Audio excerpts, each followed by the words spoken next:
Hello friends, welcome to the channel. आज का topic है सिकल सेल अनीमिया, जो कि हीमोलिटिक अनीमिया का ही पार्ट है। और उसके क्लासिफिकेशन में हमने पढ़ा था कि उसमें हीमोग्लोबिन डिफेक्ट में सिकल सेल अनीमिया और थैलेसीमिया आते हैं। तो थैलेसीमिया का वीडियो ऑलरेडी अपलोडेड है, तो सिकल सेल अनीमिया आज हम लेकर आए हैं। ठीक है, तो इसमें क्या है कि उसको हीमोग्लोबिन डिफेक्ट को हम बोलते हैं हीमोग्लोबिनोपैथी। हीमोग्लोबिनोपैथी में सिकल सेल अनीमिया और थैलेसीमिया आते हैं। ठीक है, तो हमने पढ़ाया था मतलब आयरन डेफिशिएंसी और मेगैलोप्लास्टिक में एप्लास्टिक में हमने एक चार्ट डिस्कस किया था कि है ना, अगर हीम की कमी हो जाएगी या ग्लोबिन की कमी हो जाएगी तो उससे क्या क्या होगा। तो वो एक बार आप चार्ट उसको जाके देख सकते हैं। ठीक है, तो इसमें सिकल सेल अनीमिया में होता क्या है, basically defect in globin chain. दो पार्ट होते हैं, हीम और ग्लोबिन। अब हीम में हो गया, हीम में कमी आ गई तो वो अलग बात है। अब ग्लोबिन में अगर डिफेक्ट आ जाता है तो उसमें क्या है, सिकल सेल अनीमिया हो जाएगा। अब नॉर्मल ग्लोबिन चेन सिंथेसिस होगी। क्वालिटेटिव डिसऑर्डर है। क्वालिटेटिव डिसऑर्डर का मतलब है कि है ना, जो नॉर्मल क्वांटिटी में ये बन तो रही है, जो आरबीसीज हैं वो नॉर्मल क्वांटिटी में बन रही हैं, उनको जितना बनना चाहिए, उनकी लाइफ स्पैन एक सी है, मतलब सही है, लेकिन उनकी क्वालिटी जो है वो मतलब वो कम है। उनकी डिफेक्टेड ग्लोबिन चेन बन रही है। ठीक है, उनकी क्वालिटी ख़राब है, उनकी डिफेक्टेड ग्लोबिन चेन बन रही है, मतलब ग्लोबिन चेन में ही कोई कमी है या कुछ भी है। ठीक है, म्यूटेशन हो रहा है या कुछ भी हो रहा है। यही बात करें हम थैलेसीमिया की, तो उसमें है ना ग्लोबिन चेन नॉर्मल मतलब वो डिफेक्टेड नहीं होती, बस उसकी क्वांटिटी कम होती है। ठीक है, मतलब वो बन ही कम रही है। ठीक है, तो ये डिफरेंस है इसका। तो क्वालिटी का मतलब आपको समझ में आ गया। क्वालिटेटिव डिसऑर्डर का स्ट्रक्चरली एबनॉर्मेलिटी इसमें देखने को मिलती है, मतलब क्या है कि उसके स्ट्रक्चर में कुछ डिफेक्ट होगा। ठीक है, जेनेटिक डिसीज़ है, आरबीसी में देखने को मिलती है। नॉर्मल आरबीसी इसमें बाइकॉन्केव होती हैं और फ्लेक्सिबल होती हैं, जो कि किसी भी ब्लड वेसल से पास हो जाएंगी, किसी भी पैसेज से पास हो जाएंगी, उनको कुछ भी दिक्कत नहीं होगी, कहीं ऑब्स्ट्रक्ट नहीं होंगी। लेकिन जो सिकल आरबीसीज हैं उसमें वो किस शेप की होंगी, क्रिसेंट शेप की होंगी। ठीक है, जो कि रिजिड होगी, हार्ड हो सकती है। हमारी बॉडी में सिकल हीमोग्लोबिन प्रेजेंट होता है। ठीक है, the RBC is sickle due to the low oxygen tension. जो सिकल हीमोग्लोबिन है उसको हम बोलते हैं हीमोग्लोबिन मतलब HbS। ठीक है, जो आरबीसी सिकल हो जाती हैं वो किसकी वजह से हो जाती हैं, ऑक्सीजन की कमी होने की वजह से। अगर ऑक्सीजन किसी एरिया में कम है तो वहाँ के आरबीसी सिकल हो जाएंगे, मतलब क्रिसेंट शेप की हो जाएंगी। ये जो HbS है या फिर सिकल आरबीसीज हैं, ये हमें ये प्रोटेक्टिव होती हैं फैल्सीवेरम मलेरिया के अगेंस्ट। ठीक है, मतलब क्या है कि उसको है ना मलेरिया नहीं हो सकता, फैल्सीवेरम मलेरिया हो नहीं सकता उसको। डेफिनेशन अगर हम देखें तो homozygous state of HbS in red cell in which abnormal gene is inherited from each parents। तो ये होमोजाइगस स्टेट है, मतलब HbS की जो हीमोग्लोबिन S है, सिकल हीमोग्लोबिन है, उसकी होमोजाइगस स्टेट जाती है। मतलब अगर वही है कि दोनों होमोजाइगस जीन जो होती हैं वो पेरेंट्स में जाती है, और ये अबनॉर्मल जीन होती है और इनहेरिटेड फ्रॉम ईच पेरेंट्स, जो कि पेरेंट्स से चाइल्ड में जाती है। ठीक है, पैथोजेनेसिस देखें तो इसमें क्या है कि ग्लूटामिक एसिड जो होता है वो सब्सटीट्यूट हो जाता है वैलिन में। ठीक है, तो इसका सब्सटीट्यूट का मतलब है कि ग्लूटामिक एसिड की जगह ना वैलिन आके बैठ जाता है। वैलिन बोलें या फिर वेलाइन बोलें, ठीक है, तो उसकी जगह आके बैठ जाएगा। अब वो कौन सी पोजीशन पे आके बैठता है, 6th पोजीशन पे, बीटा ग्लोबिन की 6th पोजीशन पे जाके वो बैठ जाएगा। मतलब वहाँ पे ग्लूटामिक एसिड होना चाहिए वैसे तो, लेकिन उसकी जगह पे वैलाइन आके बैठ जाता है। ठीक है, तो इसको हम बोलेंगे, अब एक ही का म्यूटेशन हुआ है तो हम उसको बोलेंगे point mutation. Autosomal recessive disorder है, और हमने जो स्फेरोसाइटोसिस पढ़ा था, हेरिडिटरी स्फेरोसाइटोसिस, वो ऑटोसोमल डोमिनेंट डिसऑर्डर था। ठीक है, इसमें क्या है, haemoglobin molecules has 146 amino acid in which there is a point mutation of 1 amino acid. वही है कि 146 एमिनो एसिड प्रेजेंट होते हैं, जिनमें 2 एमिनो एसिड मतलब ग्लूटामिक एसिड और वैलिन ग्लूटामिक एसिड की जगह आके बैठ जाएगा, और कौन सी पोजीशन पे, 6th पोजीशन पे, बीटा ग्लोबिन चेन पर। ठीक है, तो ये पॉइंट म्यूटेशन हो गया। At 6th position valine is come at the place of the glutamic acid, ये हमने कर लिया। नॉर्मल आरबीसी लाइफ स्पैन कितनी होती है 120 डे या फिर 90 टू 120 डेज। सिकल आरबीसी की लाइफ स्पैन कितनी होगी 10 to 20 days. Mechanism of sickling, ये सिकलिंग होती कैसे, एक क्रिसेंट शेप में कैसे बदलता है, ठीक है। तो जब ऑक्सीजन की कमी होगी, in absence of oxygen red cell containing HbS will change from biconcave to elongated crescent shape या फिर सिकल शेप, ठीक है। तो इसमें क्या है कि है ना, अगर ऑक्सीजन की कमी होगी तो रेड सेल जो कि मतलब जो आरबीसीज हैं जिनमें हीमोग्लोबिन एस प्रेजेंट है, ठीक है, तो वो क्या करेंगे, वो क्या होंगी, बाइकॉन्केव जो होगी वो ना धीरे धीरे वो सिकल शेप में कन्वर्ट होती जाएगी, क्रिसेंट शेप में कन्वर्ट होती जाएगी, जिसको हम बोलेंगे सिकलिंग। उस प्रोसेस को हम क्या बोलेंगे, सिकलिंग।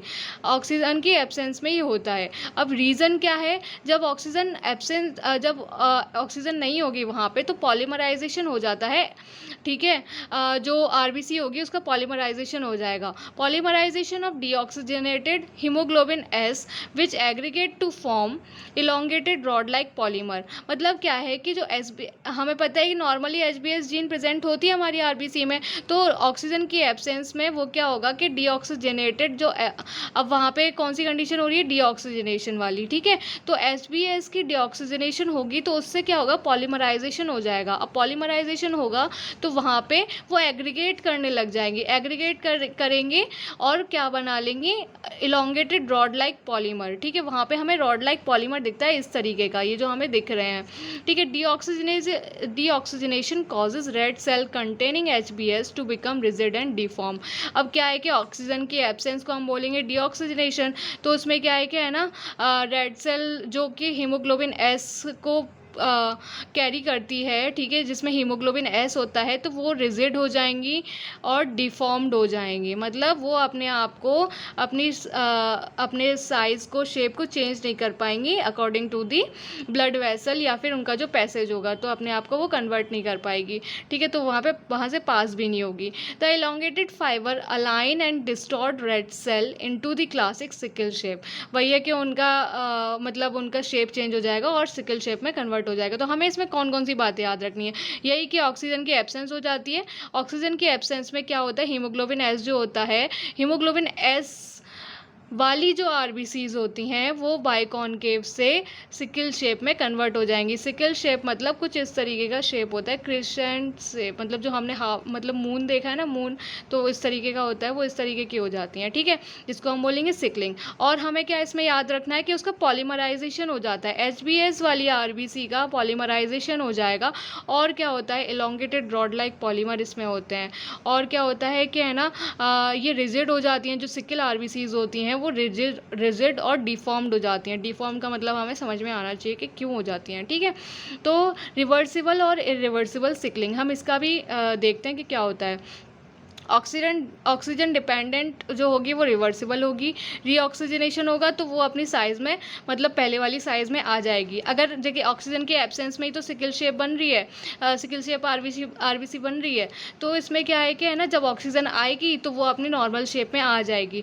लेकिन क्या है कि अगर उसकी मेम्ब्रेन बहुत ज़्यादा डैमेज हो गई है तो वो इरिवर्सिबल हो जाएगी, या फिर वहाँ पर ऑक्सीजन नहीं आ पाती है तो वो इरिवर्सिबल स्टेट में चली जाएगी, ठीक है। ये हो गई नॉर्मल सेल, ये हो गई एचबीए जीन, ठीक, मतलब एचबीए हो गई, मतलब हीमोग्लोबिन ए हो गई, ये एचबीएस हो गई, तो ये आरबीसी में प्रेजेंट होती हैं, ठीक है। तो ये तो नॉर्मल है, लेकिन इसमें क्या है कि पॉइंट म्यूटेशन हो जाएगा। पॉइंट म्यूटेशन किसका हो रहा था, ग्लूटामिक एसिड की जगह वेलाइन आके बैठ जा रहा था, ठीक है।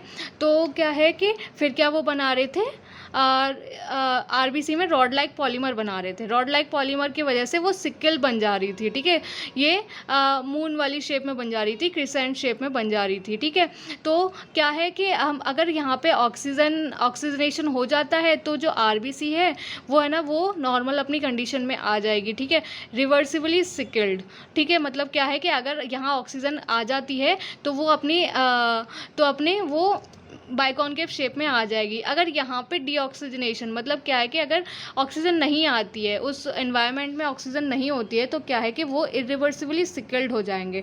मतलब क्या है कि इनकी शेप ऐसी ही बनी रहेगी, ठीक है। तो आपको मैकेनिज्म, आपको आई होप आपको समझ में आ गया होगा। Factor promoting sickling. ठीक है, तो इसमें क्या है कि फीवर उसको प्रमोट करता है, स्लगिश ब्लड फ्लो, लो ऑक्सीजन टेंशन, लो पीएच होगा तो उसको तो सिकलिंग हो जाएगी। ठीक है, 2-3 बीपीजी अगर इंक्रीज़ हो जाती है तो सिकलिंग हो जाएगी। और क्या है कि टोटल हीमोग्लोबिन कंसंट्रेशन हम उसमें देखेंगे, अगर वो इंक्रीज़ हो जाता है तो उससे मतलब उसका अफेक्ट होगा। ठीक है, acidosis, dehydration, presence of non HBs haemoglobin. तो क्या है कि रेड सेल जो है वो रेड सेल में 2 टाइप की हीमोग्लोबिन प्रेजेंट होगी, एचबीएस और एचबीएफ। ठीक है, तो एचबीएस इसमें प्रीडोमिनेंट होगी और जो एचबीएफ है वो नॉन एचबीएस ही होगी, क्योंकि एचबीएस के अलावा जो भी होगी वो नॉन एचबीएस होगी। ठीक है, तो क्लिनिकल फीचर्स हम देखते हैं। होमोजाइगस सिकल सेल डिसीज़ है ये, और इसके सिम्टम्स दिखते हैं हमें 6 मंथ पे। ठीक है, when most of the fetal haemoglobin is replaced by the HbS. HbS मतलब जो एचबीएफ है वो रिप्लेस कर दी जाएगी एचबीएस से। ठीक है, अनीमिया वही है कि अनीमिया की कंडीशन होगी यहाँ पे क्रॉनिक हीमोलाइटिक अनीमिया की। वेजो ऑक्लूसिव फेनोमेना यहाँ पे देखने को मिलेगा। तो ये क्या होता है? Recurrent vaso occlusive episodes lifetime due to the obstruction to capillary blood flow by sickling red cell upon deoxygenation और डिहाइड्रेशन। क्या है कि वहाँ पे जैसे कि हमने पहले ही बताया कि है ना, अब उसकी शेप चेंज हो गई है। ठीक है, शेप चेंज हो गई है तो वहाँ पे वो ऑक्लूड कर देगा। वेजो मतलब ब्लड वेसल और ऑक्लूसिव। ठीक है, तो इसको ऑक्लूड कर देगा और मतलब जब डीऑक्सीजनेशन होगी तो वो उस पैसेज को ऑक्लूड कर सकता है। ठीक है, कैपिलरी ब्लड फ्लो को ऑब्स्ट्रक्शन कर सकता है, lead to the ischaemia and infection. तो है ना, सिकल सेल अनीमिया में इस्चीमिया और इन्फेक्शन की हमें मतलब कंडीशन देखने को मिलती है। और क्या हो सकता है? स्ट्रोक हो सकता है, रेटिनोपैथी दिख सकती है, aplastic crisis, haematuria, acute chest pain, chronic leg ulcer ये हमें देखने को मिल सकते हैं। जैसा कि हमने हीमोलाइटिक एनीमिया की क्लिनिकल फीचर जो भी हमने डिस्कस किए हैं वो भी आप यहाँ पे लिख सकते हैं, बस उसमें वेजो ऑक्लूसिव फेनोमेना आप ज़रूर लिखें। ठीक है, तो लैब डायग्नोसिस देखें तो moderate to severe anaemia, blood film shows sickle cell and target cell with splenic atrophy.